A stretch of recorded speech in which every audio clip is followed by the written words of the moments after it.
Vamos começar com um exercício de imaginação. Você é um jovem estagiário de uma empresa com um grande potencial de mercado e a CEO dessa empresa parece que te deu mole. Mas como se não bastasse, ela ainda é uma mulher lindíssima, tipo a Nicole Kidman, sabe? E aí, o que você faz? Bom, eu sou Marcelo Chaves e eu tenho um plano. E antes de me cancelar ou desligar o vídeo, eu preciso avisar que essa não é a premissa de Baby Girl. Ou melhor, poderia ser se fosse um filme concebido por um olhar masculinizado com foco no rapaz. O tipo de filme que funcionaria bem ali nos anos 90. Mas Baby Girl, lançado internacionalmente em 2024 e dirigido e roteirizado pela cineasta neerlandesa Alina Heind, traz tudo sob o olhar de Romy, a protagonista vivida por Kidman, cujo ponto de vista é muito mais instigante. Bem, a sinopse de Baby Girl é mais ou menos essa que eu trouxe, mas na verdade eu quis brincar um pouco com ela, porque da forma como o olhar é posicionado, o interlocutor ele tem uma outra percepção. Repara que o estagiário, que no filme se chama Samuel, da forma como eu descrevi, ele parece ser alguém passivo nessa história, certo? Mas o Samuel, na verdade, que é interpretado pelo Harris Dickinson, está longe disso. É cheio de atitude, quase insubordinado no trabalho. Samuel atiça, atrai, se coloca no radar de Romy, que vive um casamento praticamente perfeito. Não fosse por um detalhe. Ela não se sente realizada sexualmente com o romântico Jacob, interpretado por Antônio Bandeiras, com quem ela finge ter orgasmos só para agradá-lo. E eu acho ótima a cena de abertura que mostra a Romy numa posição de dominância e chegando ali ao ápice, para segundos depois mostrá-la se masturbando escondida com um filme pornô para que ela consiga, de fato, se satisfazer. E isso não é necessariamente culpa, do seu marido, pois essa dicotomia audaz no trabalho, recatada na cama, fica bem evidente desde o começo. A Romy ela não consegue manifestar os seus desejos mais íntimos ao seu marido, e apesar de ter alcançado essa posição na sua carreira, como CEO, ela parece ter chegado num ponto em que também ela não consegue deixar claras as suas vontades para as pessoas ao seu redor. A própria forma como o rapaz se aproxima dela sugere um pouco isso. Ele a inscreve como sua mentora num programa da empresa, mesmo contra a vontade dela de participar. Ou seja, se a própria CEO dessa empresa não consegue ter esse poder de decisão com relação a um programa determinado pelo RH, então, porém, essa submissão não é evidente nem mesmo para ela, exceto pelas suas fantasias sexuais, já que são nelas que a mulher coloca o seu desejo íntimo de que os outros digam a ela o que fazer, mas sem inferências ou rodeios, e sim de uma forma direta e até mesmo agressiva. Ou não? É que a diretora Alina Heind não se deixa levar por esse pensamento quase maniqueísta de que os impulsos sexuais de Romy se resumiriam a isso, numa explicação que soaria um tanto quanto freudiana da personalidade da protagonista. Então, é por meio do desenvolvimento da sua relação com o Samuel que percebemos que há várias e várias camadas que formam a sua individualidade, principalmente sua sexualidade. E é claro que o fato de ser uma mulher faz toda a diferença, uma vez que até hoje uma boa parcela da sociedade encara esse aspecto com um certo tabu. E falando na relação Romy e Samuel, a gente chega às atuações de Kidman e Dixon. Antes de mais nada, a química entre os dois é indiscutível. O Harris faz muito bem o tipo bad boy misterioso que talvez esteja só tirando proveito da situação, mas sabe ser fofo e sensível como poucos.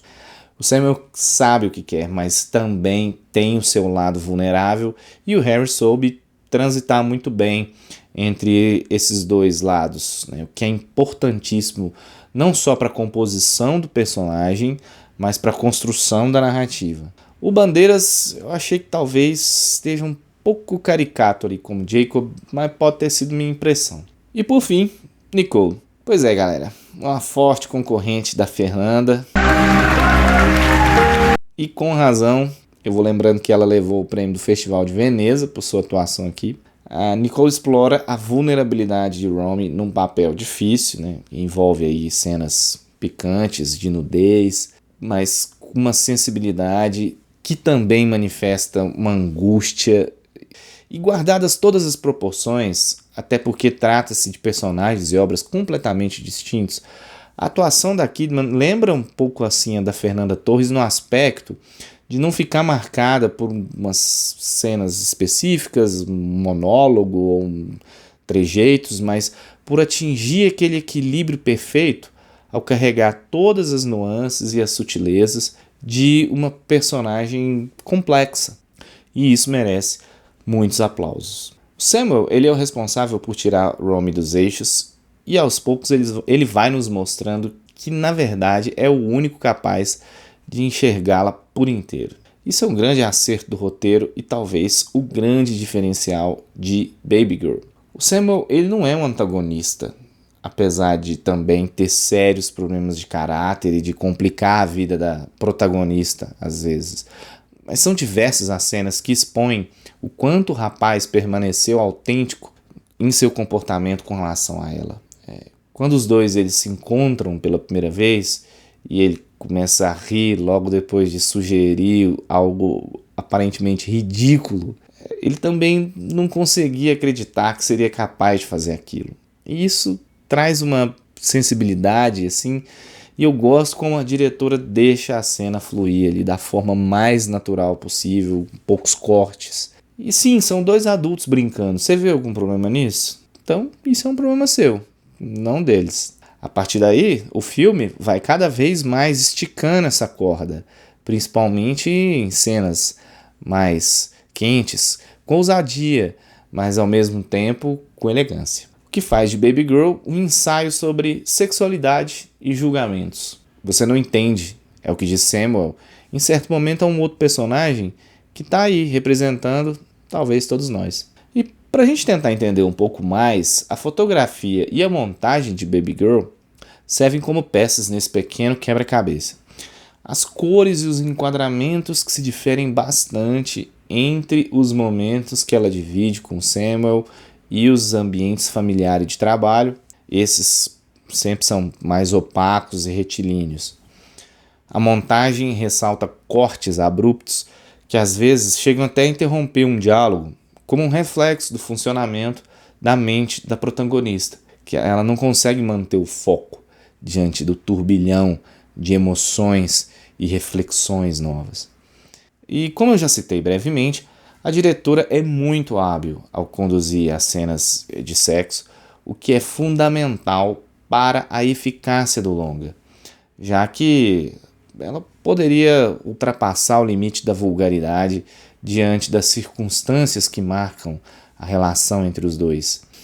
Eu creio que o fato de Rain ser também a roteirista do filme foi crucial para que ela pudesse ter um total domínio da forma. Outro elemento interessante que compõe a construção e a jornada de Romy é a sua filha mais velha, Isabel, interpretada por Esther McGregor. A Isabel aqui ela representa uma personalidade esquecida de Romy, algo como o seu eu mais jovem. A sua independência e as suas atitudes transgressoras a definem, enquanto servem como uma referência para a mãe, de uma pessoa com quem ela um dia já se pareceu, mas que a sociedade tradicional a forçou a abandonar. A Isabel está presente em momentos-chave da narrativa, como se fosse aquela voz do passado dizendo a Romy para ela se lembrar da mulher empoderada e subversiva que ela deseja ser. E a grande ironia que Baby Girl nos leva a encarar é justamente essa, de que uma mulher que tem um pequeno mundo ali aos seus pés tenha o poder de escolha de ser submissa, se assim ela quiser e quando ela quiser. É isso. Se você gostou, deixa aí o seu like, se inscreve e ativa as notificações para saber quando tiver vídeos novos por aqui, tá certo? Grande abraço!